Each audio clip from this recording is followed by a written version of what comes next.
The Kinsman Saga by Bova. So this is the 49th episode of an ongoing series I'm doing called The Masterpieces of Science Fiction. And Bova is an author that anyone who's browsed the shelves at a bookstore has probably noticed. He's written many novels, and I had never read anything from him before. I didn't know if this was a great place to start, but it was on this list of the masterpieces of science fiction, and I thought I'd give it a go. I really didn't know anything about this book going in, besides some of the artwork, that this probably takes place in space. But I'm going to kind of give a background on the publication, which could give you a big time-saving tip. And then I'm going to briefly kind of go over the plot and some of what I liked about it and then finish it up. So, Bova wrote a bunch of short stories about this main character named Chet Kinsman. And that's where we get the title of the Kinsman Saga. And at some point he put those stories together and released a novel called Millennium. And I think it came out in like 1976. And the novel is about this conflict that takes place on the moon right around the turn of the millennium, so like in 1999. And then he talks about how this character kind of stuck in his head, and so he went back and wrote a lot of short stories about this character's backstory, about him growing up. And then that was later released in a novel called Kinsman. Now this is kind of a re-edited of those two novels and put together into one complete story of this guy Chet Kinsman's basically his entire life.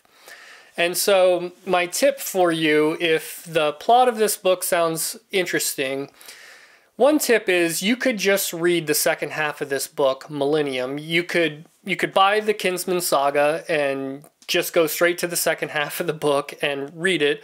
Or you might even be able to find Millennium as the standalone novel somewhere and just read that.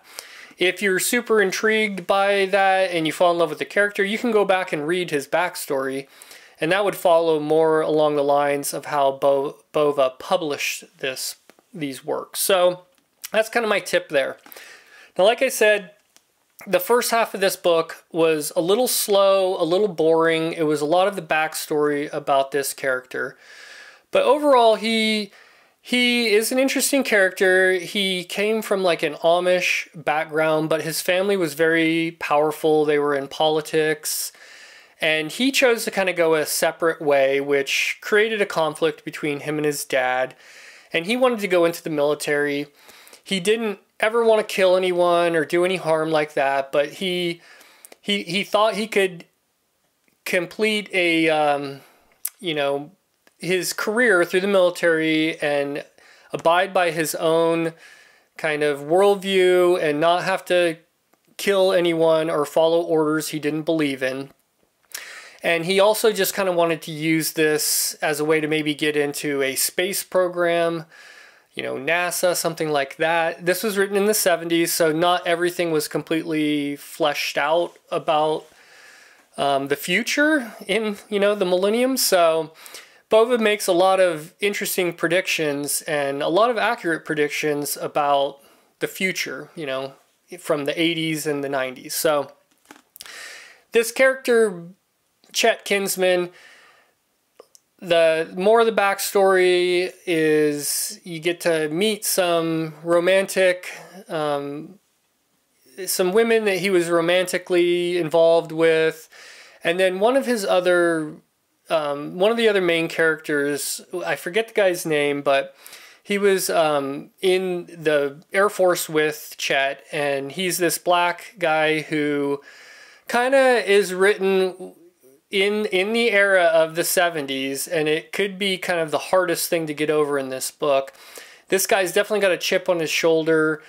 Some of it doesn't age too well when you're reading some of the interactions with him, but you put it into the context and, it is what it is. But you know, at one point I think he says she, you know, and so it's just, you get some of that in there. Some of it didn't age too well, but now the meat of this book and the best part for me is the second half, where this conflict happens, mostly taking place on the moon. And what Bova envisioned was a space race between the US and Russia. And this had already started in the 70s, but he kind of saw where it was going, the existing space race, and how and what it would lead to. And now we're into like the Star Wars program, and you know, launching missiles from space, shooting missiles down from space, starting a nuclear war from space, preventing a nuclear war from space.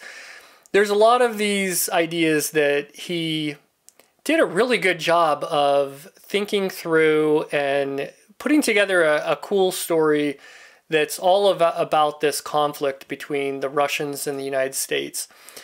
Now, there's also this other major conflict, which is our main character, and whether he is going to follow orders if they go against kind of his worldview. And that's the one thing I didn't really expect. As I was reading this, I picked up that it felt like a hard science fiction / political military thriller. And it was written really well, a little slow in the beginning, but there's no doubt Bova is a great writer. And so I kind of was thinking in my head that this is where this whole book was going, but you do get a lot into the inner conflict of the main character and some of his issues that he kind of experiences through his whole life. So it surprised me in some ways, and it let me down in some ways. It's a hard book really to recommend. Like I said, I would recommend just reading Millennium, and if you're into something like that, where you get a near future prediction from an author who's really smart, can really think through some existing things that were happening and kind of speculate on where they were going. And he did a really good job on it. If you read this book, I would recommend going after you finish it. Once again, there's this author's foreword in the beginning of the book, and I feel like if I read that first, there's definitely spoilers in it. But after I finished the book, I went back and read that, and it brought a lot of interesting insight and actually made me like the book even more. And I think it's really interesting when an author can do that, or even if someone else is writing an afterwards or a intro to an author's work, if they can kind of make you look at a few things differently, and then you can go back and think about, that's what happened to me on this one, and it made me like the book a little bit more.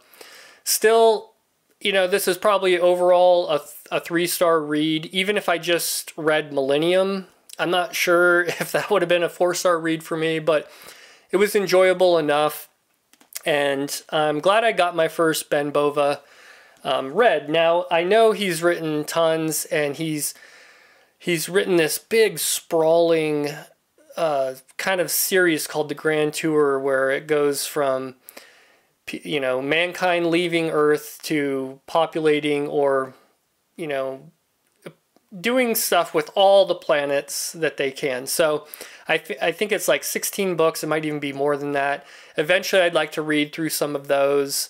I don't know if I want to read them through in order, but he's definitely an author I want to read more from in the future, especially want to get that kind of hard science fiction itch scratched. But this was hard science fiction in a different way. Like I said, there was a political and military thriller twist in it, which I do like that kind of genre at times. So that's where we're at there. And next up, I'm reading Where Late the Sweet Birds Sang by Kate Wilhelm. So look for that one coming out next. And once again, thanks for watching.